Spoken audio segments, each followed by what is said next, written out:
আসসালামু আলাইকুম। আশা করছি আল্লাহর রহমতে ভালো আছেন আলহামদুলিল্লাহ। এই জায়গায় আপনারা যেটা দেখতে পাচ্ছেন এখানে 16.4 খালি ঘর 16.7।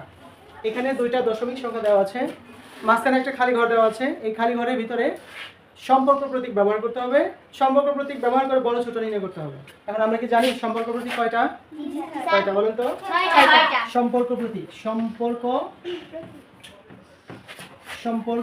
প্রতীক সম্পর্ক প্রতীক হলো 6টি। কয়টি? 6টি। নাম্বার 1 সমান সমান 9, বৃহত্তম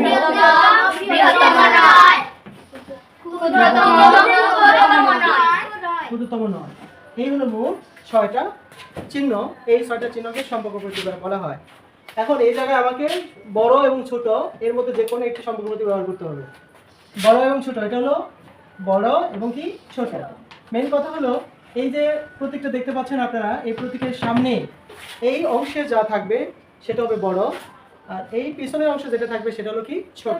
আপনারা কি বুঝতে পারছেন? এই যে চিহ্নটা আমি দিচ্ছি এটা কিন্তু ক্রমেই এদিকে যত যাবে তত হবে বড়, আর ক্রমেই যত এদিকে যাবে তত হবে কি ছোট। এই চোখা অংশ যেদিকে থাকবে সেখানে বলবে ছোট সংখ্যা, আর এই যে মুখ এটা হলো বড়, হা করা মনে করা, এই হা করা অংশ যেদিকে থাকবে সেখানে বলবে কি বড় সংখ্যা। ক্লিয়ার হয়েছে আপনাদের? যেমন 5 এবং 4 এর মধ্যে বড় কোনটা? 5। আচ্ছা, বড় যদি 5 বড় হয়ে থাকে তাহলে এই চিহ্নটার কোন সাইডটা কোন দিকে বসবে? এই হা করা অংশটা এইদিকে বসবে আর ওইটা বসবে পিছনের দিকে, তাই না? জি স্যার। তো এখন ওটা তো আমি স্বাভাবিকভাবে এটা বড় ছোট নির্ণয় করতে পারছি, আমার কাছে এতটা কঠিন মনে হয় না। কিন্তু দশমিকের যে এই সংখ্যাটা দেখতে পাচ্ছেন 16.4 16.7, এটার ভিতরে আপনার দৃষ্টিতে মনে হচ্ছে 16.7 বড়, তাই না? আর এটা 16.4 ছোট। হ্যাঁ, কথা সত্য, কিন্তু সেটা আমাকে কি করতে হবে? যাচাই করে দেখে তারপর ব্যবহার করতে হবে। বুঝতে পেরেছেন? আপনারা যদি এমন মনে হয় যে 0.5, আরেকটা হলো 0.05। আচ্ছা, এই দুটো জিনিসের ভিতরে আপনি কি বলতে পারবেন কোনটা বড় কোনটা ছোট? এটা কিন্তু অতি সহজে বলতে পারবেন না, কারণ এখানে হলো দশমিকের পর এক ঘর গেছে অর্থাৎ 1 দশমাংশ, কিন্তু এটা হলো কি দশমিকের পরে 2 ঘর চলে গেছে অর্থাৎ কি 2 দশমিক স্থান। এটা হলো 2 দশমিক স্থান, এটা হলো 1 দশমিক স্থান। এখন এটাকে আমার বড় ছোট নির্ণয় করতে হলে যে টেকনিকটা অবলম্বন করতে হবে সেটা আমি আপনাকে দেখাচ্ছি। তাহলে আরেকটা কথা, অঙ্কের মাঝখানে খালি ঘর এই জায়গায় যদি সম্পর্ক প্রতীক ব্যবহার করতে হয় তাহলে অঙ্কের বাম পাশে বা দিতে হবে। কি দিতে হবে বলেন তো? বা। মনে থাকবে এই যে সম্পর্ক প্রতীক 6টা চিহ্ন, এই 6টা চিহ্নের যে কোনো একটা চিহ্ন যদি অঙ্কের মাঝখানে কখনো ব্যবহার করতে হয় তাহলে ওই অঙ্কের শুরুতে বা দিতে হবে, সমান দেওয়া যাবে না। কারণ একই অঙ্কে দুইবার সমান হয় না। কেন হয় না? কারণ সমান এমন একটা জিনিস, এই সমানের এই পাশটা হলো বাম পক্ষ, আর এই পাশটা হলো কি ডান পক্ষ। কি পক্ষ? ডান পক্ষ। অর্থাৎ এটা হলো লেফট হ্যান্ড সাইড আর এটা হলো কি রাইট হ্যান্ড সাইড। তার মানে সমান মাঝখানে এমন একটা প্রতীক যে প্রতীকের এই পাশটা হলো ঠিক আছে বাম ডান করে বলতে হবে। তাহলে এই জায়গায় কি আবার আমি সমান দিতে পারবো? সমান দিতে পারবো। এখানে যদি সমান দিই তাহলে দুটো সমান হয়ে গেল। তাহলে লেফট হ্যান্ড সাইড সমান রাইট হ্যান্ড সাইড হবে না, কারণ হবে কি সমান লেফট হ্যান্ড সাইড সমান রাইট হ্যান্ড সাইড। তাহলে কি ভুল তথ্য হয়ে গেল না? এই জন্য আমাকে কোনো অঙ্কে যদি সম্পর্ক প্রতীক ব্যবহার করতে হয় তাহলে অবশ্যই অঙ্কের শুরুতে বা দিতে হবে, সমান দেওয়া যাবে না। ক্লিয়ার হয়েছে আপনাদের? এবার দশমিকটাকে আমরা কি করে দেব? উঠিয়ে দিব।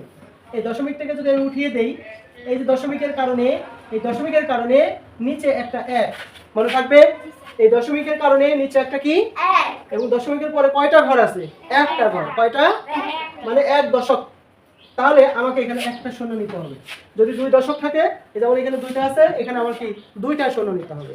যেমন আমি যদি এটা এখানে লিখি তাহলে আমাকে লিখতে হবে দশমিক উঠায় দেওয়ার কারণে নিচে একটা 1, দশমিকের পরে 2টা ঘর আছে, এই জন্য 2টা শূন্য। আমরা কি বুঝতে পেরেছি? এখানে ঠিক তাই, দশমিকের কারণে একটা 1, পরে একটা ঘর আছে, জন্য একটা শূন্য। উপরে হলো 0.4 ছিল, দশমিকের কারণে তো এখানে একটা 1 নেওয়াই হয়েছে, আর পরে একটা ঘর ছিল বলে একটা শূন্য নেওয়া হয়েছে। এখন পূর্ণ সংখ্যার বাম পাশে শূন্যের কি কোনো দাম আছে? কোনো পূর্ণ সংখ্যার বাম পাশে শূন্য থাকলে সেই শূন্যটা হলো নিষ্ক্রিয়, ওর কোনো কাজ নাই, ওর কোনো প্রতিক্রিয়া নাই। মনে থাকবে, কোনো পূর্ণ সংখ্যার বাম পাশে যদি একটা শূন্য থাকে ওই শূন্যের কোনো দাম নাই। পূর্ণ সংখ্যা বুঝিত?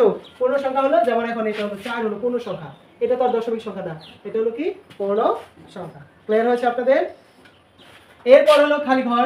এবার খালি ঘর দিয়ে তারপর এখানে হলো 0.7 অর্থাৎ দশমিকের কারণে নিচে একটা 1, পরে একটা ঘর আছে এজন্য একটা 0, উপর হলো কত 7, কারণ দশমিক উঠে গিয়েছে, দশমিকের আগে একটা বাম পাশে 0, কোনো সংখ্যার বাম পাশে 0 কোনো দাম নাই। ক্লিয়ার হয়েছে? 0 কোনো সংখ্যার ডান পাশে 0 দাম আছে। যেমন এখানে যদি 0 দেই তাহলে বলবে এটা কি কত 70, কিন্তু যদি এখানে 0 দেই তাহলে কত বলবেন 7। শুধু স্থান বিনিময় করেছি, এমনি থেকে এমনি যাওয়ার কারণে 70 হয়ে গেছে, আর এমনি থেকে এমনি যাওয়ার কারণে 7 হয়ে গেছে। এই জন্য কোনো সংখ্যার বাম পাশের সঙ্গে কোনো মূল্য নেই। বুঝতে পেরেছি আপনাদেরকে?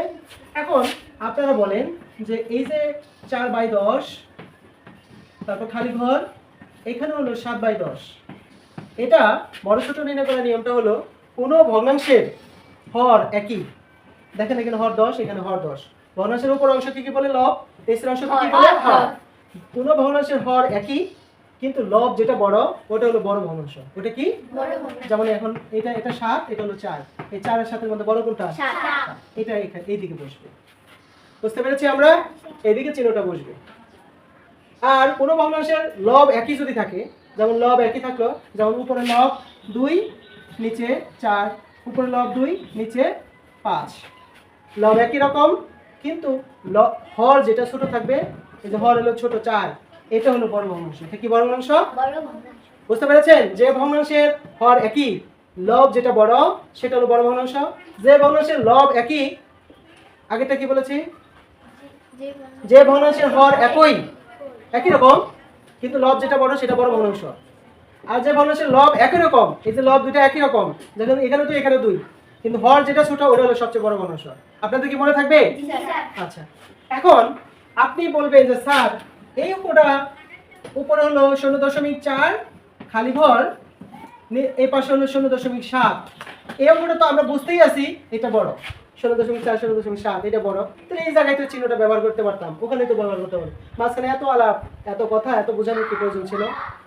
এটা এত বোঝানোর কারণটা ছিল কিন্তু কখনো যদি এরকম হয় 0.4 0.7 থাকে, এখানে যদি 0 হতো, এই যেরকম যদি হতো, তাহলে সেটাকে কি আমরা ওইভাবে নির্বাচন করতে পারতাম যেটা বড় এটা ছোট? পারতাম না।